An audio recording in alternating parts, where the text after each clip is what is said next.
नमस्कार दोस्तों। एक अपडेट नेशनल गैस पे काफी सारी क्वेरीज आ रही थी और मैंने कहा था कि मैं छोटा सा अपडेट आपको दूंगी।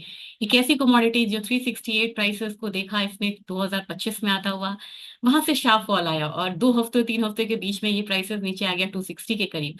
अब यहाँ से जब एक रिवर्सल आया है तो प्राइसेस 397 का हाई लगाया, यानी कि कुछ पॉइंट्स नीचे रह गया 400 के स्तर से।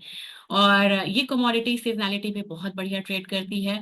और जब भी विंटर डिमांड आता है तो एक अपसाइड जो है वो देखने को मिलता है। यही कारण था कि इसने लो लगाया 260 का और वहां से एक लगातार एक अपसाइड आया।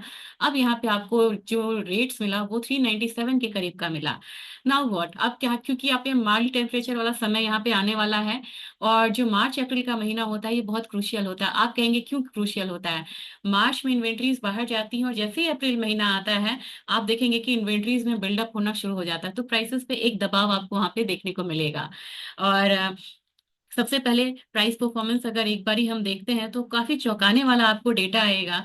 ये जो काउंटर है ये काफी प्रॉमिसिंग काउंटर है, जिसमें हम लोगों ने 2025 किया, इनफैक्ट काफी दिनों से हम लोगों ने एक अच्छा मूवमेंट, अच्छा रिटर्न आता हुआ देखा है। अगर आपको देखना है कि वीकली रिटर्न क्या है तो 11% तक की जो बढ़त है वो यहाँ पे आई है। एक महीने का रिटर्न यहाँ पे 28.89% है, इसको लगभग हम 29% बोल सकते हैं। ईयर टू डेट में हमारा जो रिटर्न है ये 17.45 है। और पिछले एक साल का अगर हम यहाँ पे देखें कि प्राइस परफॉर्मेंस क्या है, इसने दोगुने से भी ज्यादा यहाँ पे रिटर्न दिया है। लेकिन ये कमोडिटी बहुत वॉलेटाइल है, उछले स्तर पे ज्यादा टिक नहीं पाती है। और 3 साल का रिटर्न देखिए तो आपको -6.5% है। दूसरी बात, यहाँ पे अगर क्रूड ऑयल को देखा जाए, क्रूड ऑयल ने यहाँ पे सब में निगेटिव रिटर्न दिया है। 5% ऐसे मान सकते हैं, 6.42%, यहाँ पे 7% करीब, यहाँ पे 14%। और 3 साल का जो रिटर्न अगर हम क्रूड ऑयल में देखेंगे तो 44.47% का निगेटिव रिटर्न है। यानी कि इंडियन इकोनॉमी के लिए अच्छी बात है। लेकिन अगर कोई यहाँ पे तेजी करना चाहते हैं या कुछ मतलब लॉन्ग पोजिशन है तो क्रूड ऑयल के फंडामेंटल्स अभी फिलहाल सपोर्टिव नहीं है लॉन्ग पोजिशन को। तो यहाँ पे नेशनल गैस में किस तरीके का एक मूव बन रहा है और किस तरीके से हम यहाँ पे फैक्टर्स को ध्यान में रखना चाहिए ताकि ताकि आपके जो मतलब आपका ट्रेड है इसमें बहुत ज्यादा लॉस ना हो, एक छोटा सा मैंने यहाँ पे पीपीटी बनाया था और इसको मैं शेयर करना चाहूंगी। मेरे ख्याल से ये पीपीटी अब आपको विजिबल होगा। ये रहा पीपीटी।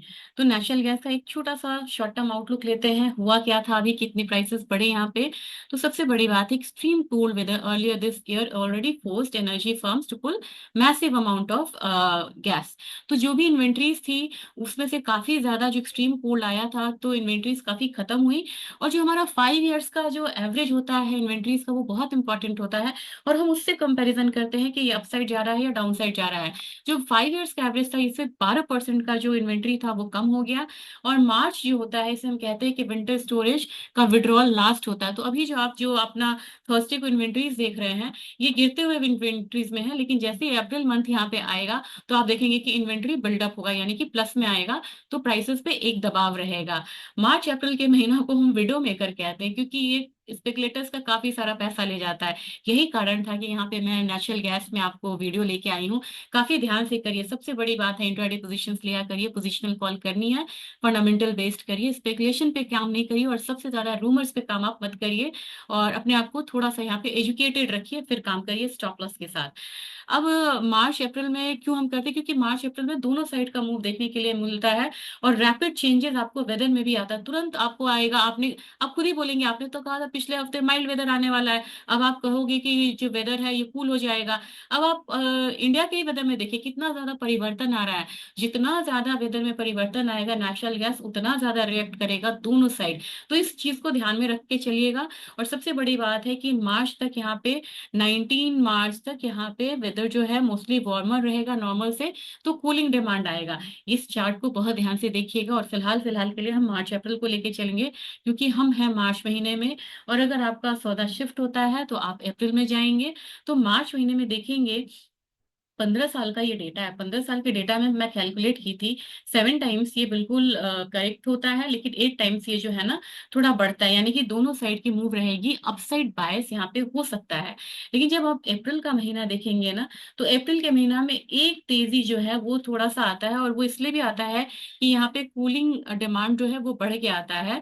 और थोड़ा सा अगर मॉडरेट टेम्परेचर इसी में आपको आ जाएगा, तो प्राइसेस जो है वो एक दबाव देख सकता है यहाँ पे। तो आप ओवरऑल मान के चलिएगा कि अप्रैल और मार्च और अप्रैल आपको पूरा वेदर को देखते हुए यहाँ पे ट्रेड करना है। अब आप कहेंगे कि ये स्लाइड क्या है, ये जो ग्रे एरिया है ये आपको दिखा रहा है 5 ईयर्स का एवरेज। ये आपको 24 का डेटा है कि किस तरीके से इन्वेंट्री, देखिए 5 ईयर्स एवरेज के बिल्कुल ऊपर साइड थी, यानी कि अपर जोन में थी। और 20 से 24 का जो एवरेज था वो मिड में है। लेकिन हमारा 25 का जो शुरुआत हुआ, तो 5 ईयर्स एवरेज के हम नीचे नीचे हैं, यानी कि इन्वेंट्री लोअर साइड है, जिसकी वजह से प्राइसेस में एक अपसाइड देखने को मिला था।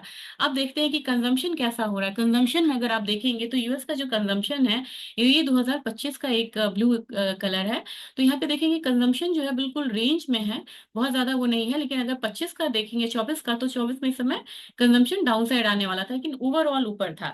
लेकिन अब रेजिडेंशियल कमर्शियल में जाएंगे, ये इलेक्ट्रिसिटी जनरेशन था।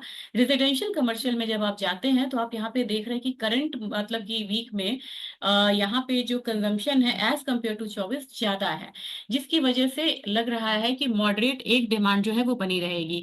अब यहाँ पे प्राइस कैसे ट्रेड होगा, ये काफी ज्यादा इंपॉर्टेंट हो जाता है कि प्राइस में मूवमेंट किस तरीके की होगी। तो प्राइस में मूवमेंट के लिए मैं आपको बताना चाहूंगी कि नीचे आपको $3.5 पे सबसे ज्यादा ओआई खड़ा है, यानी कि अगर डाउन साइड आता भी है तो $3.5 एक सपोर्ट होगा, और अपसाइड में हम यहाँ पे $5 आता हुआ देख सकते हैं। तो $1.5 की यहाँ पे चाल रहेगी। अगर भारतीय बाजार की बात की जाए, तो मुझे लग रहा है कि एक जो डाउनसाइड लेवल है, जो सपोर्ट आप कह सकते हैं, 330 335 का होगा। और उससे नीचे ये कमोडिटी आती है तब ये 300 का लेवल देख सकती है। लेकिन फिलहाल फिलहाल मुझे लग रहा है कि अपसाइड अगर यहाँ पे कंटिन्यू होता है, तो आप 400 से लेके 425 का जो एक रेजिस्टेंस है वो आता हुआ वहां पे देख सकते हैं। तो अकॉर्डिंगली आप अपनी ट्रेडिंग स्ट्रैटेजीज बनाएंगे। और मेरा पर्सनल यहाँ पे कोई भी निवेश नहीं है, ना क्लाइंट्स का है, और अकॉर्डिंगली आप यहाँ पे ट्रेडिंग कॉल्स नहीं दिया जा सकता है। तो सपोर्ट रेजिस्टेंस मैंने आपसे शेयर किया है, फंडामेंटल्स शेयर किए हैं, और अपने ट्रेड को वाइजली बनाइए, स्टॉप लॉस के साथ ट्रेड करिए, और किसी भी बड़े नुकसान से अपने आप को बचाइए। तो वीडियो कैसा लगा जरूर शेयर करिएगा, और ज्यादा से ज्यादा वीडियो शेयर करिए, इसकी रीच को बढ़ाइए। Thank you.